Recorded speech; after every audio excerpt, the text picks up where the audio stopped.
일동 안녕하셨습니까? 네. 오늘은 창세기 7번째 시간입니다. 바벨탑 사건을 통해 주신 교훈이라는 제목으로 함께 은혜를 좀 나누도록 하겠습니다. 바벨탑 사건 그러면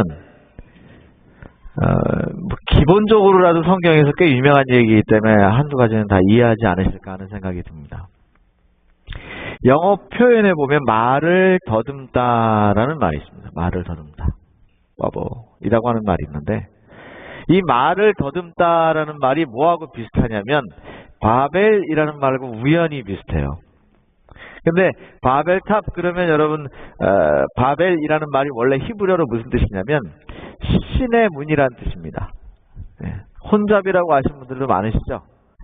본래 히브리어에는 신의 문이라는 뜻입니다. 신의 문. 그런데 이게 원래 바벨이라는 말이 어디서 왔냐면 바델루가 아니라 좀 잘못 썼네요. 바빌루인데요. 제가 조금 잘못 썼습니다. 바빌루라고 하는 아카드어라 그래요. 아카드어에서 왔는데 이 바빌루라고 하는 아카드어가 원래 뜻이 뭐냐면 요 뜻이 혼잡이라는 뜻입니다. 그래서 많은 분들이 어떻게 알고 계시냐면 이 바벨이라는 말을 이 아카드어에서 왔기 때문에 혼잡이다 혹은 혼란스럽다 하는 말로 이해를 하시기도 합니다. 근데 여러분 옛날에 지금은 LG가 됐습니다만 옛날에 금성이라고 하는 회사가 있었는데 그 회사의 세탁기 이름이 이런 세탁기를 혹시 썼던 기억이 있는 분 계십니까? 고개를 끄덕이신 분이 여러 분 계시는 거 보니까 이 카오스라는 세탁기를 기억하시는 것 같아요. 이 카오스라는 말로 원래 영어가 아니고 헬라어입니다. 이게 무슨 뜻이냐면 바벨이라는 말과 같은 뜻입니다. 혼잡이라는 뜻이에요. 그럼 왜 카오스라는 말 여기다 갖다 붙였을까요? 아마도 이 세탁기로 빨래를 하면 빨래를 잘 섞는다 그런 뜻일 것 같아요. 제가 미워 생각해 보건데 그런 뜻이 될 것 같습니다. 그래서 뭐 세탁 펀치가 팡팡 엉김없이 세탁한다 이렇게 돼 있어요. 선전이. 이런 말을 아마 떠올리실 수도 있을 것 같다는 생각이 듭니다. 그리고 여러분이 바벨탑을 찾아보시면 가장 유명한 그림이 바로 요 그림이에요. 바벨탑 찾아보시면 가장 유명한 그림이 요 그림인데 요거는 피터 브리겔이라고 하는 사람이 이 벨기에 사람인데요. 16세기에 그린 그림입니다. 그래서 바벨론이라고 하는 거 바벨탑이라고 찾으시면 아마 이 그림을 찾기가 매우 쉬울 거다라고 생각이 되어집니다. 그러니까 대충 이렇게 생겼을 거다 생각을 하는 거죠. 근데 바벨탑 사건 그러면 이 바벨탑을 누가 지었느냐 하는 것이 누가 지었죠? 니므롯이라는 사람. 이게 창세기 10장에 등장합니다. 함의 후손 중에 니므롯이라는 사람이 등장하고 이 니므롯이라는 사람이 고대 바벨론에 바벨탑을 지었다 이렇게 이해를 합니다. 이 이야기에 보면 니므롯이 고대 바벨론에서 이제 그 니므롯의 얼굴을 형상화한 조각들인데요. 창세기 10장 9절에 보면 이 니므롯이라는 사람을 이렇게 묘사했습니다. 그가 여호와 앞에서 대적하여 그가 여호와 앞에 힘센 사냥꾼이었으므로 사람들이 말하기를 주 앞에 님롯이라고 KJV에는 번역했습니다. 님롯 같은 힘센 사냥꾼이라 하더라 이렇게 돼 있어요. 근데 이게 그냥 여호와 앞에라고 나와 있으니까 그냥 하나님 앞에 힘센 사냥꾼이 나오다 이렇게 생각하시겠지만 이 앞에라는 말은 원래 히브리어로 대적한다는 뜻이에요. 좀 더 정확하게 번역하면 하나님을 대항하여 이런 말입니다. 제가 옛날에 선교를 좀 많이 한 적이 있어요. 전도단을 데리고 선교를 좀 많이 한 적이 있는데 특별히 이제 대학생들을 선교하는 걸 가르칠 때 선교법 중에 이런 게 있어요. 내가 꼭 어떤 사람에게 전도를 하고 귀한 기별을 전달해 주길 원하면 하나 여러분이 아셔야 되는 게 있어요. 웬만하면 마주 앉으시면 안 돼요. 이게 이제 사람의 심리학입니다. 여러분이 그 비즈니스 하시는 분들도 이거 잘 아시면 도움이 됩니다. 사람의 심리 중에 뭐가 있냐면 마주 앉아서 설명하면 동질감보다는 약간의 적대감을 느낍니다. 마주 앉아 있으면. 그래서 어떤 게 비즈니스한테 더 유리하냐면 뭔가를 설명할 때는 옆에 앉는 것이 훨씬 유리합니다. 옆에 혹은 이렇게 나는 이쪽에 앉고 혹은 이쪽에 이렇게 앉는 게 더 유리하답니다. 실제 전도할 때도 이걸 가르칩니다. 절대로 마주 앉지 마라. 이렇게 하는 걸 가르칩니다. 이 마주하다라는 말이 대적한다는 표현이에요. 히브리어에도. 그래서 님롯이라는 그 말 그대로를 번역하면 높은 사람 혹은 반역하는 자 이런 뜻이 들어있어요. 님롯이라는 말 자체가. 성경은 그런 의미가 많잖아요. 이름 자체에 그 사람의 인생이나 삶이 들어있는 경우가 많죠. 그래서 우리나라 같은 나라에도 뭐 인찰 그러면 어딜 인자에 깨달을 철자 이렇게 해갖고 어른들이 다 그 이름에다 그 삶을 살기를 바라는 걸 좀 투영해 놓죠. 그렇죠? 그것처럼 여기도 이 사람의 성경에 있는 그 글들을 보면 그 이름 속에 뭐가 들어가 있냐면 이름만 봐도 이 사람은 하나님을 대적하는 사람이겠다 하는 것이 드러나 있어요. 참 희한하죠? 이 니므롯이 바로 바벨 탑을 만든 사람이고 오늘날에 우리가 이렇게 영어를 열심히 공부할 수밖에 없게 만들어 놓은 장본인입니다. 자, 왜 이렇게 됐을까? 바벨탑을 쌓은 사람들이 한 큰 실수가 몇 가지 있습니다. 이거는 근본적으로 볼 때는 하나님께서 주시는 복을 거절하는 행동이었는데 그게 무엇인지 창세기 11장에 보면 제가 보니까 한 절 안에 세 가지가 나와요. 자, 봅시다. 창세기 11장 4절입니다. 한번 읽어봅시다. 또 그들이 시작. 또 그들이 말하기를 가서 우리를 위하여 도성과 탑을 세우되 탑 꼭다기가 하늘에 닿도록 하여 우리의 이름을 내자. 그리하여 우리가 온 지면에 멀리 흩어지지 않게 하자 하더라. 여기 창세기 11장 4절에 나온 이 말씀을 통해서 여기는 바벨탑을 쌓으면서 이 사람들이 만든 큰 세 가지 실수가 있어요. 첫 번째, 하늘에 닿도록 하자는 것입니다. 하늘에는 세 가지 하늘이 있습니다. 첫 번째, 대기권이라 그래요. 공기가 있는 대기권. 두 번째 하늘은 스페이스, 우주입니다. 우주. 그리고 세 번째는 하나님이 계신 하늘이에요. 이 사람들이 닿고 싶었던 하늘은 어디였을까요? 하나님 계신 곳. 그런데 옛날에는 몰라도 너무 몰랐어. 하나님 있는 데까지 탑을 쌓을 수 있어요? 지금 생각하면 여러분이 다 미소를 지으시지만 이 사람들은 굉장히 시리어스했어요. 하나님한테 한번 닿아보자 이런 생각을 가진 거죠. 큰 실수였나요? 말도 안 되는 실수죠. 지금 같으면 하나 이런 시도 자체를 누가 하시겠습니까? 이 하늘에 닿다 하는 말은요, 참 재밌는 말이에요. 시작에 시초에라는 말이 들어있고, 머리 혹은 머리카락 혹은 지도자, 대가 또 정상이라는 뜻 들어있고요. 최고의 자리라는 뜻이 있어요. 그러니까 하늘에 닿도록 하자는 말은 우리가 최고의 자리에 한번 올라보자 이런 뜻이 들어있어요. 이 원어에는 그런 뜻이 들어있어요. 그러니까 이걸 니므롯이라는 사람이 만들었는데 하나님 앞에 하나님을 대적하여 대적하는 이 니므롯이 생각하기를 야 우리가 하나님처럼 한번 돼보자 이렇게 생각한 거예요.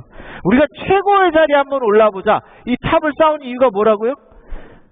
그냥 단순하게 하나님 앞에 가자는 것이 아니라 하나님께 대적한다는 의미가 들어있다는 거예요.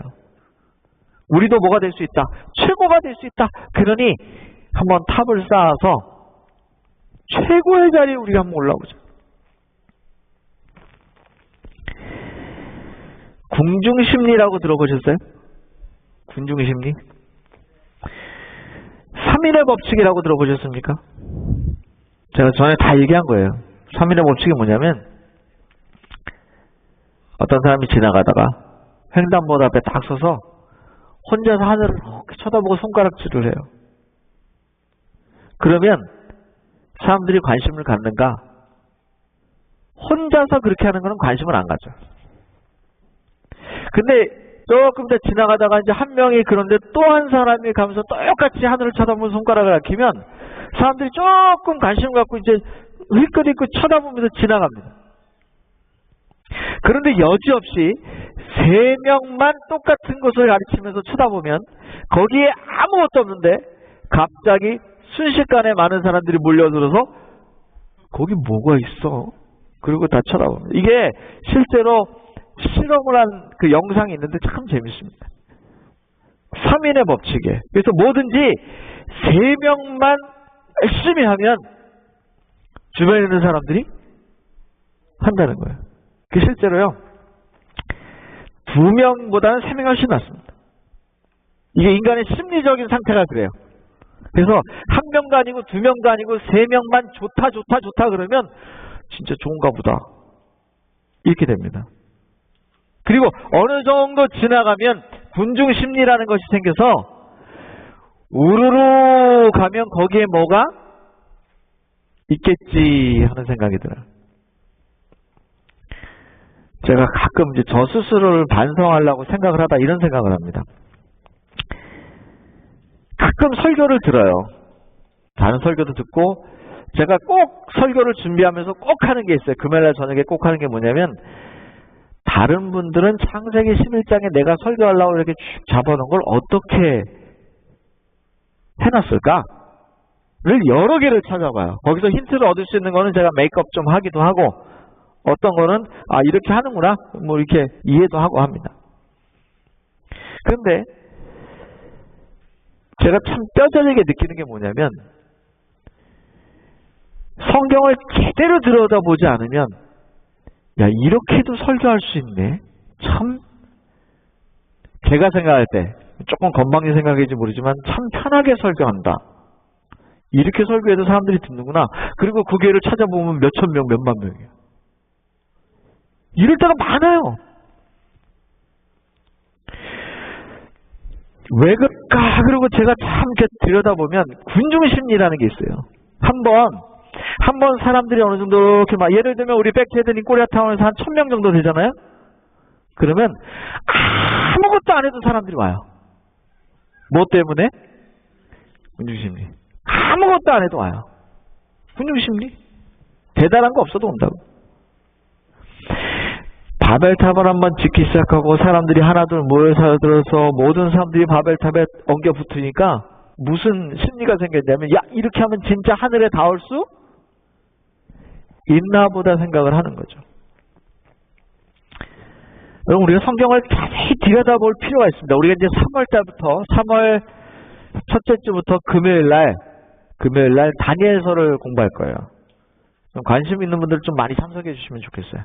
다니엘서 공부할 건데 이번에 오시면 교재를 다 드릴 겁니다. 교재를 드리고 제가 조금 3, 4, 5, 6 4개월 동안 아마 한 3개월 반 내지 4개월 정도 다니엘서 공부하게 될 것 같은데 그런데 하나님 말씀을 공부하는 일을 좀 여러분이 열심히 좀 게을리하지 않으시면 좋겠어요. 왜냐하면 하나님 말씀을 모르면요 그냥 군중심리에서 우르르 이리 갔다가 우르르 저리 갔다 그래요. 여기 바벨탑을 쌓는 사람들의 생각이 그것입니다. 두 번째, 하늘에 정말 닿을 수 있나 보다 생각도 했지만 뭐라고 생각했느냐? 야, 거기다 우리 이름을 내자. 제가 여러분 가끔 보시죠? 이건 뭐 좋고 나쁘고를 떠나서 오해하지 마시고 제가 어떤 종교를 폄하하려고 하는 건 아닙니다. 가끔 보면 절에 가면 기와장에다가 이름하고 소원 적어서 보신 분 많이 보셨죠? 거기서 이름하고 소원을 적어다 거기다 왜 해요? 그래서 기와장을 쫙 늘어놓죠. 이름을 낸다는 말이 무슨 말일까요? 이 이름이란 말은 단순하게 이름이란 뜻도 들어있습니다만 기념한다는 말이 들어있어요. 기념한다는 말. 또 뭐 조금 다른 개념이에요. 그 다음에 유명하다, 이런 유명한이라는 뜻 들어있고요. 참 재밌는 건 명성이라는 말이 있어요. 사람은 죽으면 뭘 남긴대요? 한국 사람들도 비슷하네요. 그러니까 이 사람들이 하늘 꼭대기에 가서 이름을 우리가 내보자, 이런 생각을 가졌던 거예요. 제가 그래서 실제로 자료를 찾아봤더니 아주 재밌는 자료를 하나 찾았어요. 유태인의 철학자 중에 필로라는 사람이 있습니다. 이 사람은 아주 유명한 사람이에요. 별로 좋지 않은 일을 한 걸로 유명하긴 한데, 어쨌든 유태인의 철학자 필로라는 사람은 영혼 불멸설을 유태인에게 가져온 사람이에요. 그리스에서 유태교 안으로 가지고 들어온 사람이에요.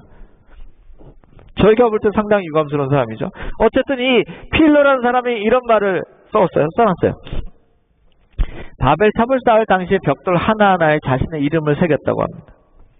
그들은 실제로 하나님과 싸워 이긴 자로 인류 역사의 영원히 기록되기를 원했다, 이런 말이 있어요.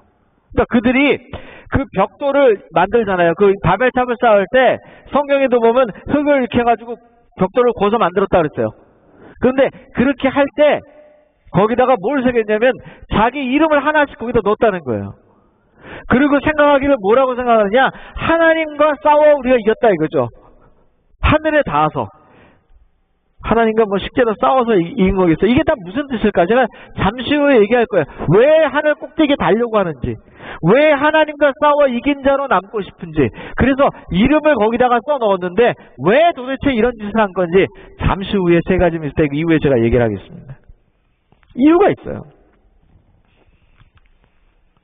이 유명한 유대인의 철학자 필로. 세 번째는, 야, 우리가 이대로 가다가는 흩어질 거야. 우리가 흩어지면 안 되잖아? 이런 생각을 가진 거죠. 흩어지다는 말은 분산되다, 따로 떨어져서 부러뜨려지다, 브로큰이라는 말이 들어있어요. 야, 이대로 가다가 우리가 완전히 풍비박산 날 거야, 이런 말도 들어있고, 또 재밌는 표현은 아주 멀리 어브로드라는 표현을 썼더라고요. 멀리 해외로 다 흩어질 거야, 뭐 이런 말도 되고요. 그래서 이 말들이 표현된 것은 뭐냐면, 야, 우리가 바벨탑을 쌓아가지고 우리가 흩어지지 말자, 똘똘 뭉쳐서 우리가 살자, 이렇게 생각을 했던 거죠. 왜 이런 생각을 했을까요? 이 말 속에는요, 분산되다, 흩어지다, 이 말 속에는 어떤 뉘앙스가 들어있냐면, 제가 지난주에 말씀드린 그 뉘앙스가 들어있습니다. 자, 언약을 맺다는 말이 무슨 말이라고 했어요? 고기를 쪼개다. 그죠? 언약을 맺을 때는 짐승을 둘러 찌내고 쪼개고 그 사이로 지나갔다 그랬죠. 그래서 언약을 어기면 짐승처럼 쪼개진다 그랬죠. 그러니까 자기들이 무엇이 되기 싫은 거냐면 쪼개지기 싫은 거예요. 자, 이런 말들을 좀 이렇게 표현해보죠. 이들이 만든 가장 가까운, 지금 BC 12세기라고 표현을 하긴 했는데요. 우르라고 하는 곳에 지구랏이라고 표현된 것입니다. 이게 옛날에 바벨탑을 어떻게 지었을까를 상상하는데, 옛날 건축물들을 생각해보면 이 지구랏이라는 게 남아있는데 대부분 이렇게 생겼어요. 이거는 뭐냐면 오늘날로 말하면 피라밋 같은 거예요. 피라밋. 이게 근동지방에만 있는 것이 아니고요, 멕시코나 남미에 가도 똑같이 있습니다. 신기하죠? 형태가 거의 다 비슷합니다.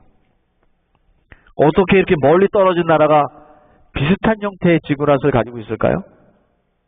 그런데 이 지구랏이라고 불리는 이 조형물의 특징이 하나 있습니다. 왜 이런 걸 지었느냐 하는 거죠. 왜 지었을까요? 이 지구랏의 용도가 뭐였을까요? 이 지구랏은요, 하나의 신전이었습니다.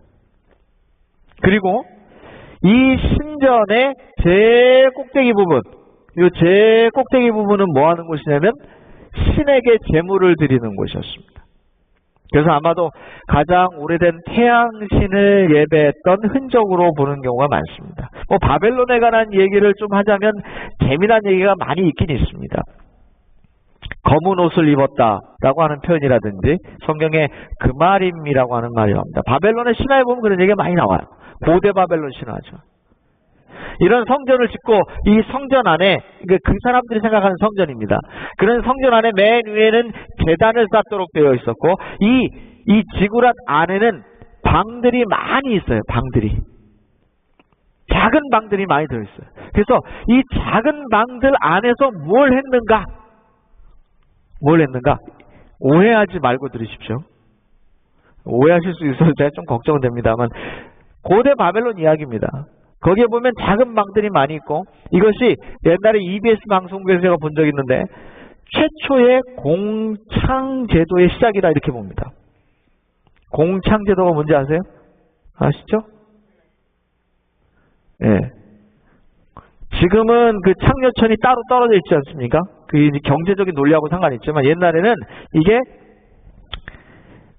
공창이라고 해서 나라에서 주관하는 뭐 이런 뜻이에요. 옛날에 한국에도 조선시대 때 기생들이 있고 그랬잖아요. 예. 그것처럼 이게 왜 그런 거하고 상관이 있는가? 이 바벨론의 니무롯과 그 부인 이렇게 옛날 고대사를 좀 보면 이들이 백성들을 통치하는 수단에 이런 게 나옵니다. 백성들을 어떻게 통치하냐면 이들에게 예배를 드리게 하는데 예배가 이런 곳에 와서 그 방으로 다 들어가요. 그리고 그 방에 들어가서 하는 예배 행위 중에 하나가 성행위였어요. 그리고 여기서 일하는 사람들은 성경에 이제 미소년이라는 표현이 나오는데 여기서 일하는 사람들 중에는 남자도 있고 여자도 있었어요. 당연히 그래야겠죠. 그럼 그들이 하는 일이 뭐였냐? 거기서 개인적으로 방에 들어오는 그 사람들의 개인적인 이야기를 다 들었어요. 그리고 그들은 여기에서 나쁜 일을 하기 위해서 간 것이 아니라 여기서 일하는 이 사람들은 사제라고 불렀어요. 사제. 재밌죠? 그리고 거기서 온 사람들에게 개인적인 이야기를 듣고 그 개인적인 이야기를 누구에게 전해주냐면 니무롯에게 전해주는 이런 일을 했어요. 그래서 이 나라를 통치하는 아주 중요한 수단으로 삼았어요. 비밀을 아는 게 된 거죠. 비밀을 듣고 그 비밀을 전해주고 그리고 예배 행위를 지금 생각하면 정말 근처에 갈 수도 없는 그런 일들을 예배 행위로 하고 그리고 그렇게 죄를 다 고백하면 그들을 뭐 해줬냐면 용서해주고 이런 일들이 옛날 바벨론 이야기예요. 그래서 이 지구라서 형태를 보면 이 안에는 많은 방들이 있고 그 용도가 그거예요. 그리고 저 위에는 꼭대기에는 제일 높은 곳에서 신께 예배하는 일을 했다는 거죠. 이런 게 고대 바벨론의 형태예요. 그러니까 이걸 보면 뭘 할 수 있냐면 바벨론이라고 하는 나라에서 물론 비록 신화지만 이런 것 속에 바벨탑이 무엇을 하고 싶었는지를 보게 되는 거죠. 이건 그냥 우리가 생각하는 그냥 탑이 아니에요. 탑이 아니라 그 신화, 바벨론 신화, 고대 바벨론 신화를 보면 이건 하나의 뭐냐면 성전이에요. 하나의 성전이에요. 실제로 보세요. 바벨탑을 본을 따른 고대 지구랏들은 모두 예배 장소가 있었다는 거죠. 그래서 이 바벨탑도 그냥 탑이다. 우리가 생각하는 그냥 타워가 아니라 하나의 신전이었다는 거죠. 그럼 하나님께 예배하기 위한 신전이었을까요? 그럴 리가 없죠. 니무롯의 이름 자체가 하나님께 대적하는 자거든요. 그래서 우리가 하나님께 가자. 누구처럼 되고 싶은 거죠? 하나님처럼 되고 싶은 거예요. 이름을 내자. 그리고 우리가 하나님이 우리를 흩으려고 하시는 걸 그걸 면하자. 이렇게 생각을 했다는 거죠. 실제로 이 니무롯이라는 사람이 the first human son God이라고 표현되어 있어요. 최초의 태양의 아들이라는 거죠. 이렇게 표현되어 있어요. 그래서 니무롯은 고대 바벨론의 크리스마스의 주다 이렇게 돼 있어요. 크리스마스 얘기를 지금 할 때는 아니니까 제가 이걸 자세히 얘기하지 않겠습니다만 크리스마스는 고대 니무롯하고 관계가 아주 깊습니다. 아주 깊습니다. 크리스마스가 어디서 나왔는가? 쭉 따져 올라가면 결국 누구한테까지 가냐면 니무롯한테까지 갑니다. 굉장히 뿌리가 깊은 것입니다. 오래된 거예요. 부자손자 119쪽에는 그 영광은 온 세계의 칭찬과 존경을 자아낼 것이며 그 건설자들은 명성을 얻을 것이었다. 이렇게 돼 있어요. 바벨탑에 대해서. 하늘까지 닿을 굉장한 탑은 이 탑 건설자들의 명성을 후대에 길이 보존시키면서 저들의 능력과 지혜의 기념비로서 있게 하고자 의도되었다. 이렇게 돼 있어요. 그러니까 이름을 내자는 거죠. 하나님께 닿자. 이름을 내자. 그리고 셋째, 우리의 흩어짐을 면하자. 이런 의도를 가지고 이들이 바벨탑을 만들었다는 거예요. 세 가지죠. 하늘에 닿자. 이름을 내자. 그리고 흩어짐을 면하자. 이 말의 뜻은 최고의 자리에 오르자. 누구의 정신이에요? 루스벨의 정신이죠. 예수계를 보면 내가 저 북극성 높은 곳에 이르러 뭇 별 위에 하나님의 보좌에 내가 이르겠다 그러죠. 그 루스벨의 정신이에요. 그 다음에 이름을 내자. 최고의 명성을 내자. 그렇게 됐어요. 원어는. 최고의 명성을 얻겠다. 그 다음에 흩어짐을 면하자. 이것은 따로 떨어지지 말자. 그러면 따로 떨어지지 말자는 말이 무슨 말인가? 제가 잠시 후에 설명을 드리겠습니다만 이 세 번째 건 굉장히 중요한 것입니다. 이건 하나님의 언약과 관련이 있어요. 하나님과 인간과 맺은 약속과 관계되어 있어요. 그래서 이 사람들이 한 이런 실수들은 뭐냐면 하나님께서 인간에게 주신 약속, 하나님께서 인간에게 주신 언약을 정면으로 깨버리는 거예요. 이게 도대체 무슨 말인가? 하나님은 본래 인간에게 뭐라고 말씀하셨냐면 생육하라, 번성하라, 땅에 충만하라고 하셨어요. 이게 인간을 처음 지을 때부터의 이야기예요. 창세기 1장 28절의 이야기예요. 그런데 그들은 지면에 흩어지는 것을 원하지 않았다는 거죠. 않았어요. 하나님이 노아와 그 아들들에게 복을 주시며 그들에게 이르시되 생육하고 번성하여 땅에 충만하라. 이 창세기 1장 21절에만 얘기한 28절에만 얘기한 게 아니에요. 홍수로 말미암아 세상이 멸망당하고 노아와 그 아들 8명만 살아남았을 때 노아에게 똑같이 누구에게 하신 말과 똑같이 했느냐? 아담에게 하신 말을 똑같이 했어요. 노아에게도 뭐라고 그러셨느냐? 생육하고 번성해서 땅에 충만해라 이렇게 얘기했어요. 이게 뭐냐면 하나님께서 복을 주셨다 그렇게 표현했거든요. 복을 주셨다. 그래서 성경에 나오는 제가 전에 복에 대해 설명을 드렸죠. 복은 뭐냐면 땅에 충만하는 거예요. 그런데 재미난 건 이 땅에 충만하라는 하나님의 말씀을 정면으로 어기는 것입니다. 자, 충만하라는 말은요. 충분히 채우다, 또 덮다, 완성되다. 근데 재미난 표현이 있더라고요. 제가 보니까. 봉헌되다라는 뜻이 있더라고요.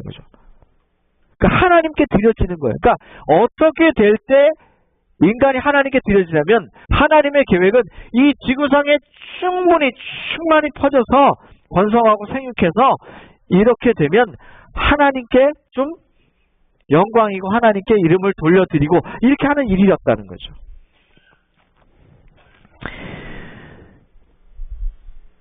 제가 목사니까 결혼식하고 장례식에 가게 돼요.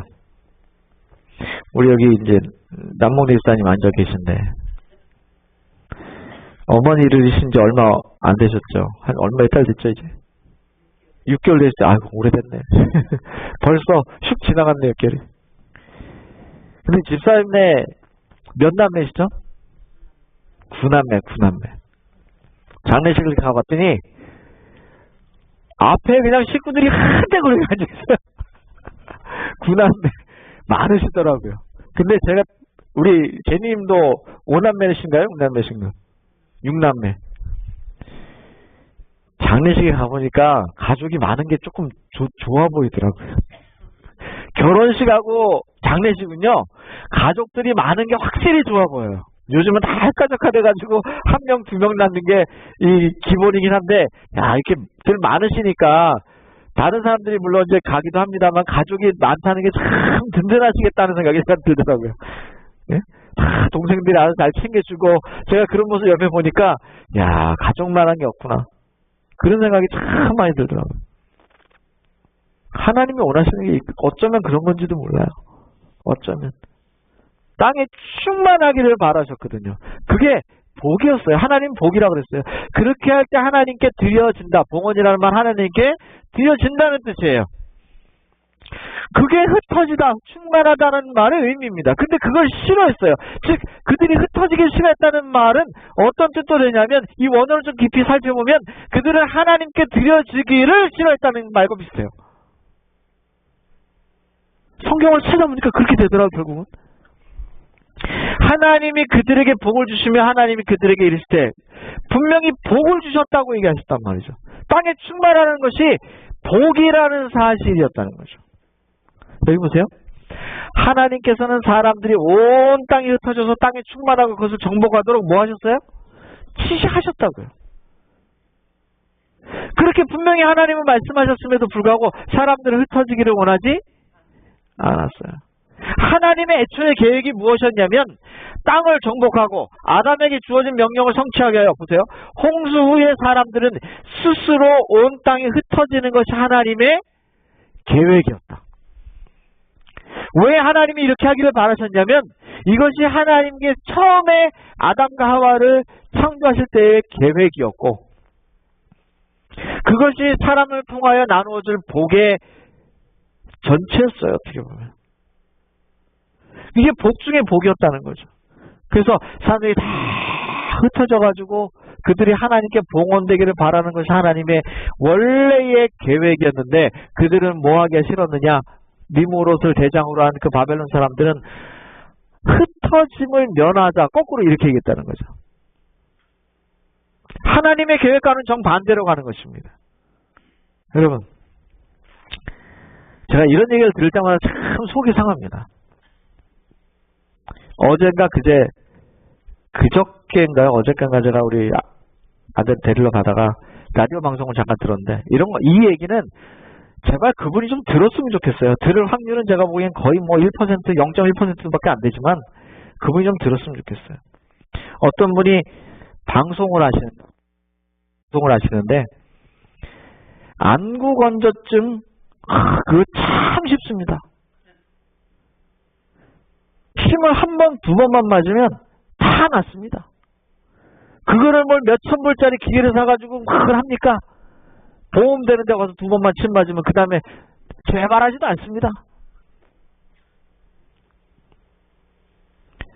죄송하지만 제가 속으로 뭐라고 생각하냐면 이런 사기꾼 같으니라고. 죄송하지만 속으로 나도 모르게 그냥 여기까지 올라오더라고요. 그분이 만약에 침 두 번만 맞춰가지고 재발 안 하는 안구건조증 치료할 수 있다면 그 사람은 노벨 의학상 받습니다. 여러분 지금 전 세계에서 수백억 달러를 들여도 못 낫게 하는 병이 안구건조증입니다. 뭔 말도 안 되는 택도 없는 소리를 하죠. 실제로 그래갖고 제가 화가 나가지고 침 치료에 대한 안구건조증 얘기를 다 찾아봤어요. 한국에서 실험한 게 있는데 한 달 동안 12번 안구건조증을 침으로 치료하고 한쪽은 인공 눈물을 주고 치료해봤더니 누가 더 치료율이 높으냐면 12번 침을 맞은 사람이 치료 효과가 더 높았어요. 그러면 몇 %나 개선이 됐을까요? 한국에서 공식적으로 실험을 했어요. 몇 %나 개선됐을까? 최고 개선되는 게 35%예요. 침으로 안구건조증 절대 나을 수가 없습니다, 여러분. 제가 볼 때는 그분인 안구건조증 자체가 뭔지 모르시는 것 같아. 안구건조증은 무슨 병이에요? 제가 여러 번 얘기했죠. 무슨 병이에요? 자가면역 질환이에요. 자가면역 질환. 자가면역 질환이 안구건조증이 침으로 낫습니까? 노벨 의학상 받아요, 그 사람? 그럼? 그런 얘기를 당당하게 나와서 하더라고요. 제가 왜 참 속이 상했냐면 사람들이 이 자가면역증에 걸린 가장 중요한 이유 중에 하나가 뭐냐면 이 세상이 하나님이 원하시는 대로 지금 굴러가지 않았기 때문에 그래요. 이렇게 얘기하면 너무 범위가 큰가요? 예? 공해에, 스트레스에, 건강에 좋지 않은 거 먹고 과도하게 일하고 면역력이 망가지죠. 원인이 거기에 있는데 침 두 방으로 난다고요? 야, 나 참 듣다 그렇게 해괴한 소리인데. 혹시 주변에 그런 얘기하는 사람도 있으면 아무 말도 안 하지 말고 저 사람이구나. 돌팔이. 이렇게 생각하시면 돼요. 그 돌팔이 중에 상돌팔입니다. 제가 볼 때 저도 한인 공부하지만 그런 사람들이 한의사들 욕을 먹입니다. 돈 잘 버는 사람이에요, 여기서요. 아세요?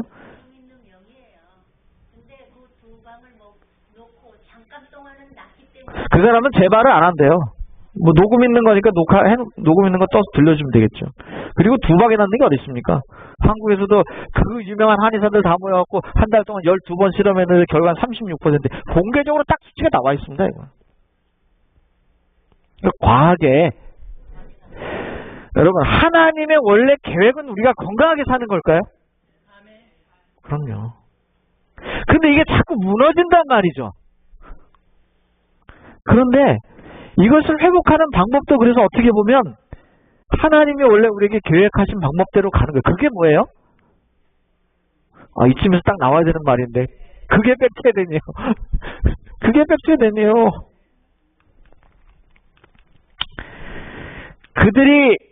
그들이 말하기를 가서 우리를 위하여 도성과 탑을 세우되 탑 꼭대기가 하늘에 닿도록 우리가 이름을 내자. 그리하여 우리가 온 지면에 흩어지지 않게 하자. 이 한 절 속에 들어있는 이 말이 그들이 하나님에게 어떻게 대적했는지가 다 나와 있다는 거죠. 하늘에 닿자. 즉 하나님처럼 최고의 자리에 오르자. 그래서 우리의 페임, 명성을 내자. 그리고 하나님 우리 흩으시려고 하는데 너 우리 뭐라 하지 않아. 하나님이 원하는 거면 정반대로 하려고 하는 거죠. 근데 이 사실은 무엇과 관계 있냐면 바로 지난주에 본 무슨 언약? 무지개 언약과 상관이 있어요. 무지개 언약에 뭐라고 되어 있나요? 이 무지개를 볼 때마다 다시는 이 땅이 무엇으로 멸망하지 않을 거다. 물로 멸망하지 않을 거다. 그러니 너희는 그냥 가서 땅에 쫙 흩어져 생육하고 번성해 살아라. 그랬는데 이들은 이걸 믿지 않은 거예요. 생각해 봅시다. 제가 언젠간 출애굽기를 다시 한번 설교하겠습니다. 제가 금요일날 옛날에 설교를 했는데 잘 모디파이 해가지고 출애굽기도 제가 몇 년 안에 설교를 좀 하겠습니다. 출애굽기 참 재밌습니다. 자, 모세가 알지도 못하는 이스라엘 백성들에게 갔어요. 이스라엘 백성들에게 가가지고 먼저 모세가 바로에게 가서 바로시여 우리 백성들을 내놓으십시오. 그랬더니 바로가 뭐라 했냐면 어디서 굴러먹다 온 그 다음엔 여러분의 머릿속에 맴도는 그게 맞아요. 네. 어디서 굴러먹다 온 이렇게 얘기하고 야 네가 도대체 하나님이 누구냐 이렇게 얘기했죠. 그러니까 내가 못 보내겠다. 자, 사실은 누구도 그렇게 생각했을까요? 이스라엘 백성들도 그렇게 생각했어요. 왜냐하면 모세가 누구야? 야 알고 보니까 옛날에 사고치고 도망갔다 온 애래. 그 가만 좀 내두지. 괜히 가서 바로를 들쑤셔가지고 괜히 옛날엔 짚을 넉넉하게 주어서 벽돌을 만들었는데 이제는 지푸라기도 안 주고 벽돌을 만들으래. 화가 날까 안 날까요? 괜히 와가지고 말이에요. 그래서 열 재앙은 제가 나중에 꼭 설교할 테니까 기억하세요. 열 재앙은 사실은 누구를 위해서 내린 건지 아세요? 세 가지예요. 짧게. 첫 번째 모세를 위해서. 왜? 아니 그 큰 일을 해야 되는데 누가 가장 확신이 있어야 돼요?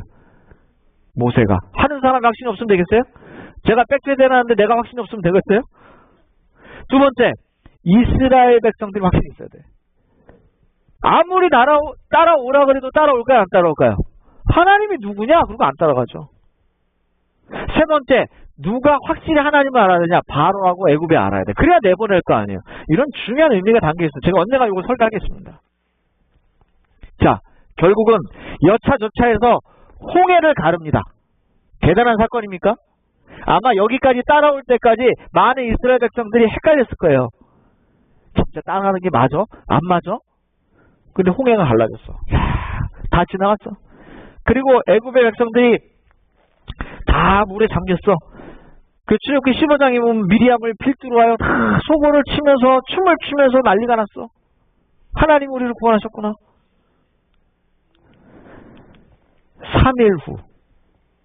3일 후 마라라는 곳에 다다르게 돼요. 3일 동안 물을 제대로 못 먹었으니 어떨까요? 물이 다 떨어졌겠죠. 가지고 나온 거 다 떨어질 거 아니에요. 그래서 목이 말랐어. 그래서 여기 시냇가가 있고 이렇게 있는데 그 우물물을 먹어보니까 그 물이 써서 먹을 수 없었죠. 이들이 어떻게 반응했을까요? 우리를 여기서 목말라서 죽게 하려고 여기까지 데려왔느냐? 며칠 만에? 3일 만에. 홍해를 건지 딱 3일 만에. 자, 모세가 나뭇가지를 던져가지고 물을 달게 해줘서 다 먹었어요. 며칠 지났더니 또 뭐가 고파요? 배가 고파. 배가 고파. 우리를 여기서 굶어 죽이려고 여길 또 데리고 나왔냐? 그래서 하나님 뭘 보내세요? 메추리 떼를 보내서. 맨날 메추리만 갖다 줄 수 없잖아요. 사람들이 불평을 합니다. 그랬더니 드디어 하나님 뭘 내리세요? 만나를 내리시고, 이게 언제까지냐면 가나안에 들어갈 때까지 계속 40년 동안 만나가 내려. 자, 이 만나가 내리고 매일매일 하나님이 양식을 공급해 주셨음에도 불구하고 이스라엘 백성들은 또 반역하고 또 실패합니까? 안 합니까? 지금 생각할 때 우리 같으면 야, 저렇게 하나님이 그냥 눈만 뜨면 구름기둥, 잘라 그러면 추운데 불기둥, 아침에 일어나면 만나가 내리고, 안식일 기억하라고 토요일 날은 만나가 안 내리고, 얼마나 좋아? 요렇게 해주면 하나님 다 잘 믿을 것 같죠? 그래도 반역합니까?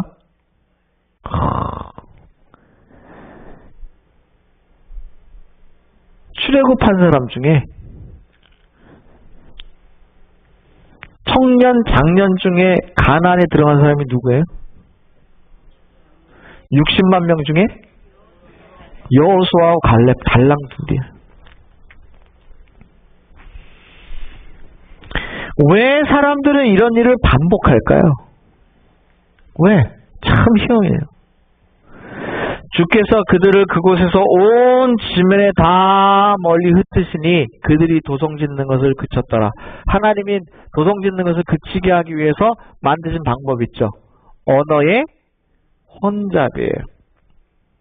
언어를 다 다르게 했어. 그래서 야, 지푸라기 줘. 뭐라고? 제가 뭐 달라는 거야. 그럼 망치 주고. 소통이 안 됐겠죠? 소통이 안 되니까 그만 도시 짓는 일을 할 수가 없었다는 거죠. 실제로 학자들이 연구를 해보니까 이렇게 세 방향으로, 여기는 함, 검은색, 이쪽 옐로우는, 여기 노란색은 뭐냐면 뭡니까? 노아의 세 자녀가 있죠. 세 자녀 중에 북쪽으로 간 것은 백인의 조상, 그 다음에 동쪽으로 간 것은 황인의 조상, 그 다음에 서쪽으로 간 것은 흑인의 조상. 그래가지고 쭉 성경에 나오는 이야기들이나 이런 이야기들을 쭉 보면서 여기 세 개로 나눠놨어요. 여기 실선으로 되어 있는 거는 백인, 노란색으로 되어 있는 거는 황인, 그 다음에 점선으로 되어 있는 것은 흑인. 이렇게 하고 학자들이 연구해서 다 나눠버렸어. 나눠놨더라고. 자, 이런 아주 중요한 이유 중에 하나, 여기 무슨 족속, 성경에도 보면 이게 족속 이야기들이 쭉 나와요. 이렇게? 이렇게 쭉 나온 것은 바벨탑 사건 이후에 이들이 왜 나뉘게 됐을까요? 얘기해보니까 비슷한 말을 하는 사람들끼리 나뉘었어요. 그래서 학자들이 연구해보니까 대충 요렇게 나뉜 것 같다. 실제로 오늘 우리가 이렇게 다양한 언어를 복잡하게 된 이유 중에 하나를 성경에서 찾으면 바벨탑 사건이라고. 언어의 혼잡. 스가랴는 이렇게 표현합니다. 근데 그 바벨탑에 대해서 이렇게 얘기합니다. 스가랴, 그가 이르되 이는 악이라 하고 그 여인을 에바 속으로 던져놓고 납조각을 에바 위에 아기에 던뜨니라. 그가 내게 이르되 그들이 신할 땅으로 가서 그것을 위하여 집을 지려 함이 아니라 준공되면 그것이 제 처소에 머물게 되리라 하더라. 스가랴에 뜬금없이 이런 얘기하는데 이게 바벨탑하고 무슨 상관이 있느냐? 신할 땅이 바로 창세기 11장에 보면 바벨탑을 지었던 곳이에요. 근데 그들이 얼로 돌아가려고 그래요? 신할 땅으로 돌아가려고 그래. 이게 뭘 의미할까요? 하나님은 흩어져라, 세상에 충만해라. 이렇게 말씀하셨는데 그들은 다시 신할 땅으로 돌아가서 뭘 세우려고 하는 거예요 지금? 여기는 그것을 위하여 집을 지으려 한다는 거예요. 그 악을 위하여 말이죠. 그 악을 위하여 집을 다시 지으려고 한다는 거죠.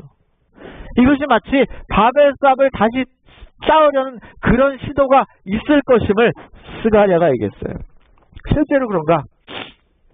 실제로 그런가? 성경엔 3번의 바벨탑 얘기가 나옵니다. 바벨탑, 바벨론.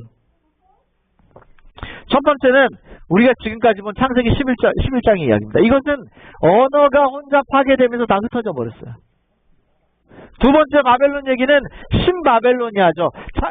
다니엘 5장에 나오는 이야기입니다. 이 이야기는 다니엘 5장에 다니엘이 등장하고 메네, 데겔, 바르신이라고 하는 말이 나와서 너희가 저울에 달렸더니 부족함을 보였으니까 나라가 갈라져서 메대와 페르시아로 나눠질 거야. 이런 예언이 나옵니다. 그날 밤 망하죠. 바벨론이 망합니다. 그 철옹성 같은 바벨론이 절대로 망하지 않을 것 같았는데 망했어요. 그런데 한 번 더 남았나요? 한 번 더 남았어요. 요한계시록 17장 그리고 18장에 보면 음녀가 나옵니다. 그 이름이 바벨입니다. 그 바벨탑은 순식간에 멸망한다 그랬어요. 순식간에. 그게 뭔지는 제가 지금 오늘 다 얘기하기는 좀 어렵습니다만 이 세상의 마지막에도 이걸 보면 사단은 끊임없이 태초부터 마지막까지 뭘 쌓으려고 시도한다고요? 바벨탑을 쌓으려고 시도한다는 거죠. 이 바벨탑을 왜 쌓으려고 시도하느냐? 첫째, 하늘에 닿아보자. 둘째, 우리의 명성과 이름을 내보자. 셋째, 하나님이 우리를 흩으시려고 하는데 우리 똘똘 뭉쳐서 우리끼리 잘 살아보자.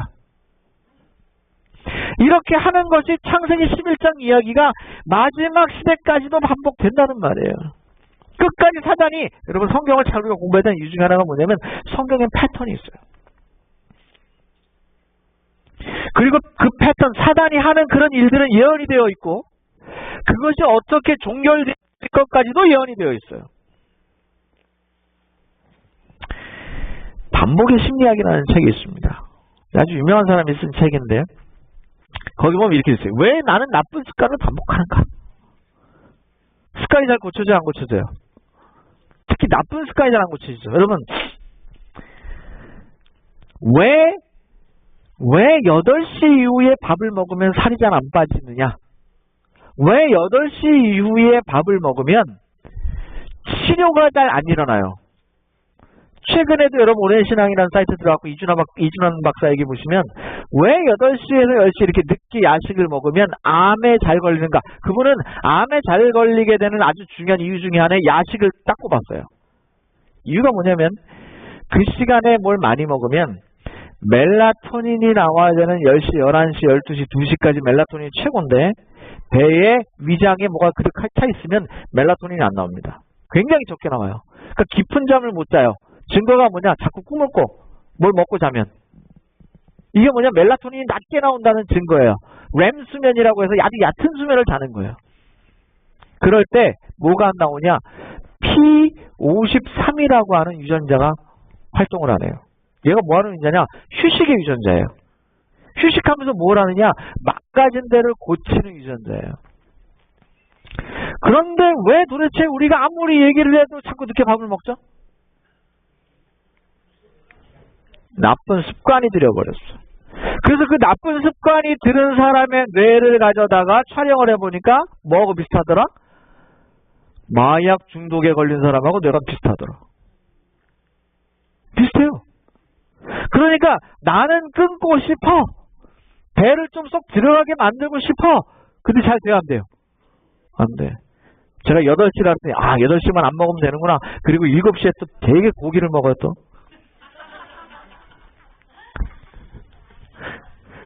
그거나예요. 12시까지 소화 안 되는 건. 차라리 8시에 과일 한 개 먹는 게 6시에 고기 먹는 것보다 소화 빨리 됩니다. 이해 가셨죠? 근데 사람들은 왜 이렇게 나쁜 습관을 반복하는가? 우리가 하는 행동의 근본적인 원인을 잘 모르기 때문이라는 거죠.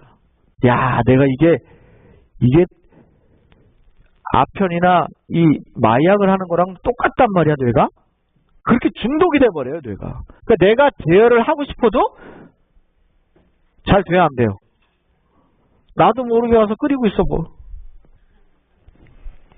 그 반복의 악습의 고리를 끊지 않으면 그 문제가 해결이 안 된다는 거죠. 이게 누가 한 얘기냐면 데니스 올리라는 사람인데요. 미국 공영방송인 PBS에서 방송되는 이것이 미국이다. This is America라고 하는 그 방송하는 이 사람이 한 유명한 그 책에 한 얘기예요. 거기 보면 이런 얘기가 나옵니다. 나쁜 습관에서 그럼 어떻게 벗어날 거냐?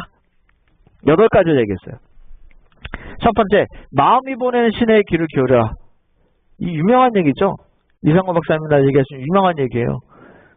소주를 한 잔 탁 놓고 딱 소주를 마시면 사람들이 그런다는 거예요. 딱 마시면 딱 잔을 내리면서 그 다음에 뭐라 그러면 좋다 이런다는 거죠.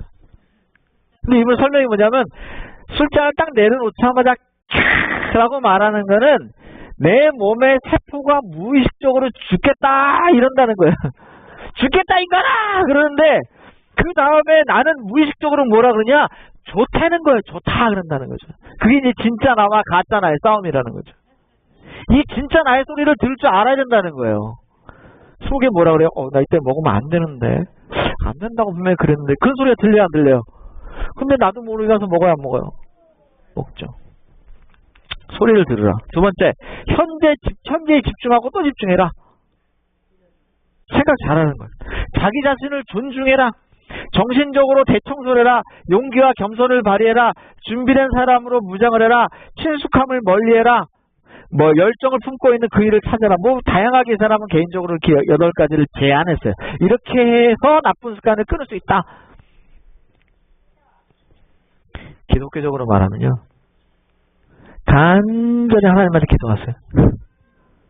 내가 나쁜 습관을 끊을 수 있도록.